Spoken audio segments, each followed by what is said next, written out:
Hola! Toleleche, toleleche. Kunin at basahin.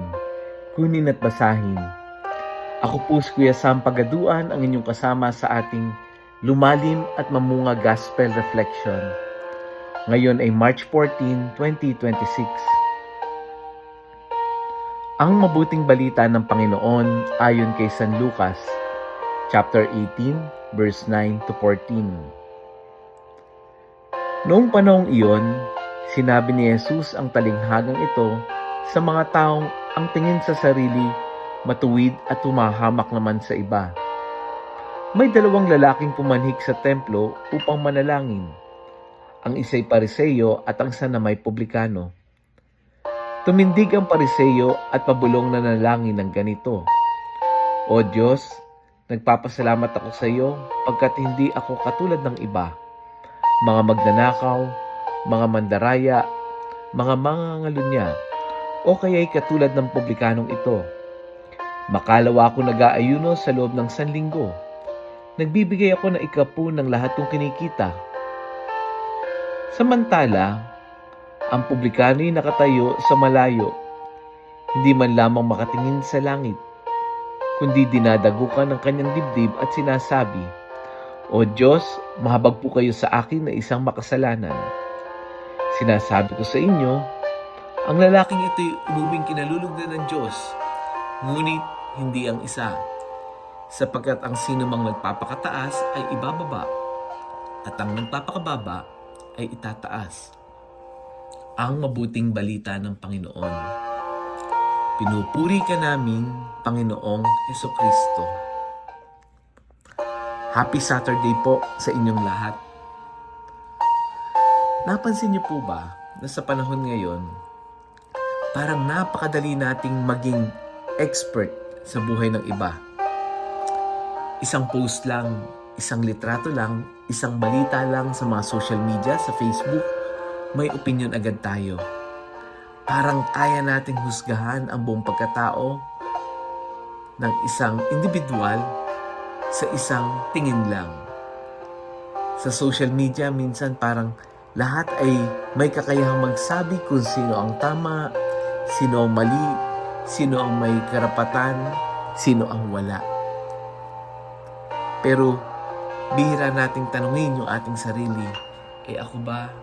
Kamusta ba ako kung ako'y nandun sa sitwasyong iyon? Sa gospel natin ngayon, merong isang taong mahusay magsalita tungkol sa sarili niyang kabutihan at sa mali ng iba. Pero narinig natin na hindi ito ang kinalulugdan ng Diyos. Napakahusay manalangin. Yung sa kanyang pananalangin, anong ginawa niya? He made comparison on himself. Yung bang panalangin nung una ay tila hindi nakikipag-usap sa Diyos, kundi pagbanggit ng sariling achievement. Samantalang yung panalangin ng isang publikano, nandun sa likuran, hindi makatingin sa langit at sinasabi lang, Diyos ko, mahabag po kayo sa akin na isang makasalanan. Maikli ang dasal niya pero totoo.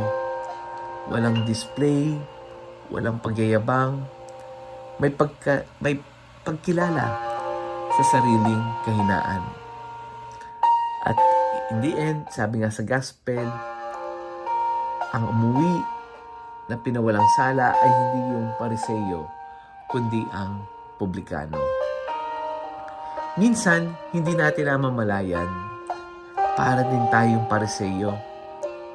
Pariseyo tayo hindi sa templo, kundi nagiging pariseyo tayo sa ating isip.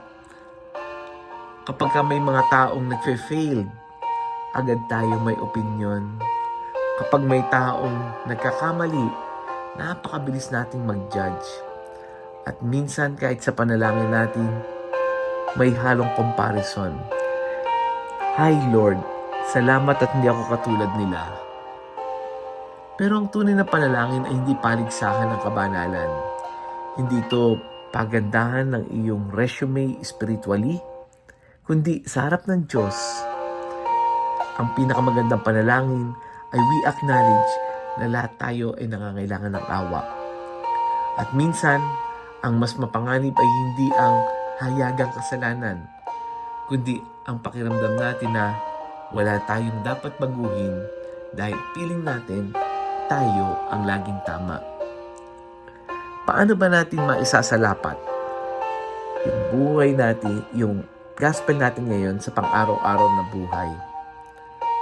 Una, maglaan tayo ng sandali sa araw na ito para tanungin, ano ba yung dapat kong baguhin sa sarili ko?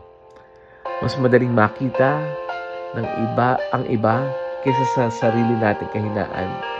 Kaya yung simpleng self-examination ay makakatulong upang mapanatili na, teka, hindi pala ako perfect.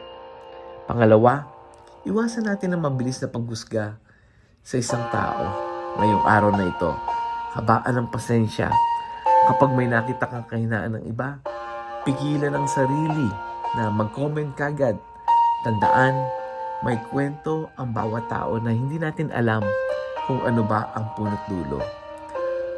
At pangatlo, pwede nating mai-apply yung ating gospel for today sa pamamagitan ng huwag muna humingi sa panalangin. Unahin muna natin na tayo ay umamin sa pagkakasala. Bago humiling sa Diyos, sabihin muna ng totoo kung saan ka mahina, saan ka nagkulang, at saan mo kailangan ang kanyang awa. Let us pray. Panginoong Jesus, ilayo mo ako sa pusong mapagmataas, sa pag-aakalang sapat na kami sa aming sarili. Turuan mo akong maging tulad ng publikano, tapat, mapagpakumbaba at marunong humingi ng awa. Kapag ka mabilis po, Lord, yung aking pagja-judge sa ibang tao, paalahanan mo kami na kami rin ay nangangailangan ng iyong abag. At gawin mong totoo ang aming panalangin, hindi lang sa salita, kundi marunong din kaming yumuko at umamin sa harapan mo. Amen. Friends, kung may kakilala kang pagod ng mag-compare ng kanyang sarili o nangangailangan ng paalala tungkol sa tunay na kababaang loob, i-share natin yung audio gospel na ito. Share natin ito sa ating mga GC, sa mga kaibigan, sa mga kamag-anak, kapamilya o kaklasmate. Kasi sa simpleng pag-share, nagiging paalala tayo sa isang tao. Muli, ako po si Kuya Sam Pagaduan, laging nag-aanyaya. Halina, tayo ay lumalim at mamunga. Lumalim sa pananampalataya at mamunga na mabubuting gawa. God bless us all.